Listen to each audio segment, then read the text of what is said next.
ಇನ್ನು ಮುಂದಿನ ಸುದ್ದಿ ಯಾವುದಿದೆ ಅಂತ ನಾವು ನೋಡೋದಾದ್ರೆ, ಕೇರಳದಲ್ಲಿ ಪುರುಷರ ಆಯೋಗ ಶೀಘ್ರ ರಚನೆ. ಇಂಟ್ರೆಸ್ಟಿಂಗ್ ಆಗಿದೆ ನೋಡಿ. ವಿಧಾನಸಭೆಯಲ್ಲಿ ಖಾಸಗಿ ವಿಧೇಯಕ ಮಂಡಿಸೋಕೆ ಸಿದ್ಧತೆಯನ್ನ ಮಾಡ್ಕೊಳ್ಳಲಾಗಿದೆಯಂತೆ. ಕೇರಳದಲ್ಲಿ ಸದ್ಯ ಇರುವಂತ ಮಹಿಳಾ ಆಯೋಗದ ರೀತಿಯಲ್ಲಿ ಪುರುಷ ಆಯೋಗವನ್ನು ಸ್ಥಾಪಿಸುವಂತೆ ಬೇಡಿಕೆ ಹೆಚ್ಚಾಗಿದೆ. ಮಹಿಳಾ ಆಯೋಗ ಆಲ್ರೆಡಿ ಎಲ್ಲ ಕಡೆಯಲ್ಲೂ ಕೂಡ ಇದೆ. ಅಂದರೆ ಮಹಿಳೆಯರಿಗೆ ಏನಾದರೂ ಸಮಸ್ಯೆ ಆಯಿತು ಅಂತಂದರೆ ಮಹಿಳಾ ಆಯೋಗ ಅಲ್ಲಿ ಎಂಟ್ರಿ ಕೊಡುತ್ತೆ. ಇತ್ತೀಚಿನ ದಿನಗಳಲ್ಲಿ ಪುರುಷರಿಗೂ ಕೂಡ ಸಾಕಷ್ಟು ಸಮಸ್ಯೆಗಳಾಗ್ತಾ ಇದೆ. ಒಂದಷ್ಟು ಇತ್ತೀಚಿನ ವಿಡಿಯೋಸ್ಗಳನ್ನು ಕೂಡ ನೀವು ನೋಡಿದ್ರಿ. ಅತುಲ್ ಕೇಸ್ ಆಗಿರ್ಬೋದು, ಬೇರೆ ಬೇರೆ ಅದೇ ಥರದ ಕೇಸಸ್ಗಳು.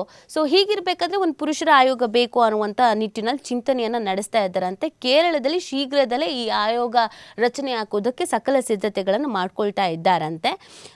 ಈ ಬಗ್ಗೆ ಸಾಮಾಜಿಕ ಕಾರ್ಯಕರ್ತ ರಾಹುಲ್ ಈಶ್ವರ್ ಆಯೋಗದ ಬೇಡಿಕೆಯ ಹೆಚ್ಚು ಒತ್ತನ್ನು ನೀಡಿದ್ದಾರೆ. ಪುರುಷರಿಗೂ ದೂರು ನೀಡೋದಕ್ಕೆ ಒಂದು ವೇದಿಕೆ ಬೇಕು ಮತ್ತು ಅನೇಕ ಸುಳ್ಳು ದೂರುಗಳು ಬರ್ತಾ ಇದ್ದು ಇದರ ವಿರುದ್ಧ ಕ್ರಮ ಜರುಗಿಸಬೇಕು. ಪುರುಷರ ಆಯೋಗದಲ್ಲಿ ಒಬ್ಬ ಮಹಿಳಾ ಸದಸ್ಯರೂ ಇರಬೇಕು ಅಂತ ಹೇಳ್ಕೊಂಡಿದ್ದಾರೆ. ಇತ್ತೀಚೆಗೆ ಮಲಯಾಳ ನಟಿ ಹನಿ ರೋಸ್ ವಿರುದ್ಧ ದೌರ್ಜನ್ಯದ ಆರೋಪದ ಮೇಲೆ ಪೊಲೀಸರು ಪ್ರಕರಣ ದಾಖಲಿಸಿದ ನಂತರ ರಾಹುಲ್ ಈಶ್ವರ್ ಪುರುಷರ ಆಯೋಗಕ್ಕೆ ಒತ್ತಾಯಿಸಿದ್ದಾರೆ. ಇಲ್ಲಿ ಪುರುಷರಿಗಾಗಿ ಒಂದು ಆಯೋಗ ಅಗತ್ಯ ಇದೆ ಮತ್ತು ಯಾರಾದರೂ ಸಮಸ್ಯೆಗೊಳಗಾದ್ರೆ ಅದರಲ್ಲೂ ಸಾಮಾನ್ಯ ವ್ಯಕ್ತಿಗೆ ಬೇರೆ ಯಾವುದೇ ದಾರಿ ಇಲ್ಲದೆ ಇರುವುದು ಆತನ ಮಾನಸಿಕವಾಗಿ ಆತ ಕುಗ್ಗಿ ಹೋಗ್ತಾನೆ ಅನ್ನುವಂಥ ಬೇಸರವನ್ನು ಅವರು ವ್ಯಕ್ತಪಡಿಸಿದ್ದಾರೆ. ಹಾಗಾಗಿ ಪುರುಷರ ಸಮಸ್ಯೆಗಳನ್ನು ಕೇಳೋದಕ್ಕೂ ಕೂಡ ಒಂದು ಆಯೋಗ ಬೇಕು, ಅದಕ್ಕೆ ಸಂಬಂಧಪಟ್ಟಂತೆ ಒಂದು ಆಯೋಗ ರಚನೆಯನ್ನು ಮಾಡಲೇಬೇಕು ಅಂತ ಒತ್ತಾಯ ಮಾಡ್ತಾ ಇದ್ದಾರೆ. ಇತ್ತೀಚಿನ ದಿನಗಳಲ್ಲಿ ಅನೇಕ ಪುರುಷರು ಇದನ್ನು ಹೇಳ್ತಾ ಇದ್ದಾರೆ. ಸುಳ್ಳು ಕೇಸ್ಗಳನ್ನು ಕೊಟ್ಟು ನಮ್ಮನ್ನು ಮಾನಸಿಕವಾಗಿ ಕುಗ್ಗುವಂತೆ ಮಾಡ್ತಾ ಇದ್ದಾರೆ ಅಂತ. ಇನ್ನು ಮುಂದಿನ ಸುದ್ದಿ ಯಾವುದಿದೆ ಅಂತ ನಾವು ನೋಡ್ತಾ ಹೋಗೋಣ.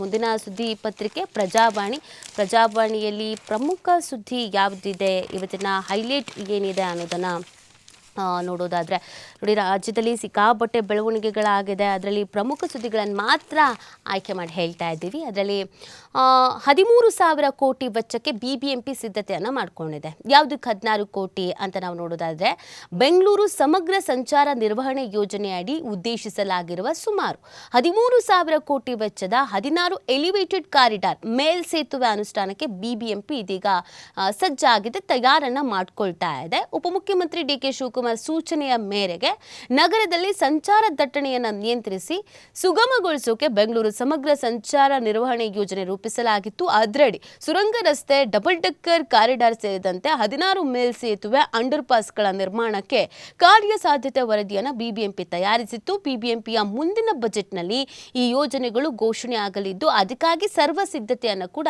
ನಡೆಸಿಕೊಳ್ಳಲಾಗಿದೆ.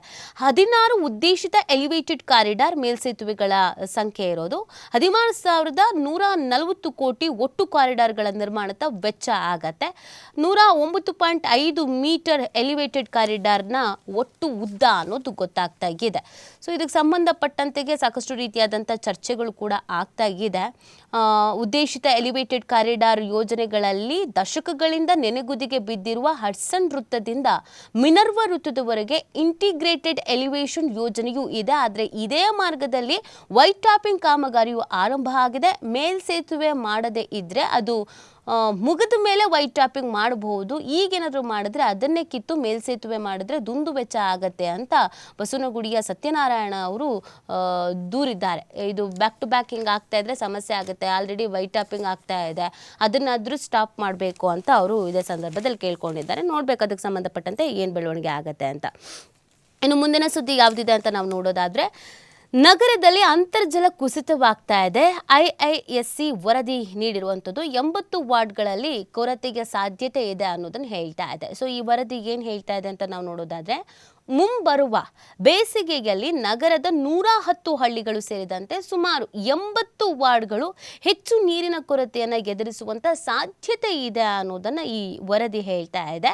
ಬೆಂಗಳೂರು ಜಲಮಂಡಳಿ ಸಹಯೋಗದಲ್ಲಿ ಭಾರತೀಯ ವಿಜ್ಞಾನ ಸಂಸ್ಥೆಯ ವಿಜ್ಞಾನಿಗಳು ನಡೆಸಿರುವಂಥ ಅಧ್ಯಯನದಿಂದ ಇದು ತಿಳಿದು ಬಂದಿರುವಂಥದ್ದು. ನಗರದಲ್ಲಿ ನೀರಿನ ಕೊರತೆ ಕುರಿತು 6 ತಿಂಗಳು ನಡೆಸಿರುವಂಥ ಅಧ್ಯಯನದ ವರದಿಯನ್ನು IISC ವಿಜ್ಞಾನಿಗಳು ಇತ್ತೀಚೆಗೆ ಜಲಮಂಡಳಿಗೆ ಸಲ್ಲಿಸಿದ್ದಾರೆ. ಈ ವರದಿಯಲ್ಲಿ ಫೆಬ್ರವರಿಯಲ್ಲಿ ಅಂತರ್ಜಲ ಕುಸಿತ ಪ್ರಾರಂಭವಾಗಿ ಮಾರ್ಚ್ ಮತ್ತು ಏಪ್ರಿಲ್ನಲ್ಲಿ ಹೆಚ್ಚಾಗುವುದನ್ನು ಇಲ್ಲಿ ಉಲ್ಲೇಖಿಸಲಾಗಿದೆ. ಹಾಗೆಯೇ ನೀರಿನ ಕೊರತೆ ಎದುರಿಸಬಹುದಾದ ವಾರ್ಡ್ಗಳ ಪಟ್ಟಿಯನ್ನು ಕೂಡ ನೀಡಲಾಗಿದೆ.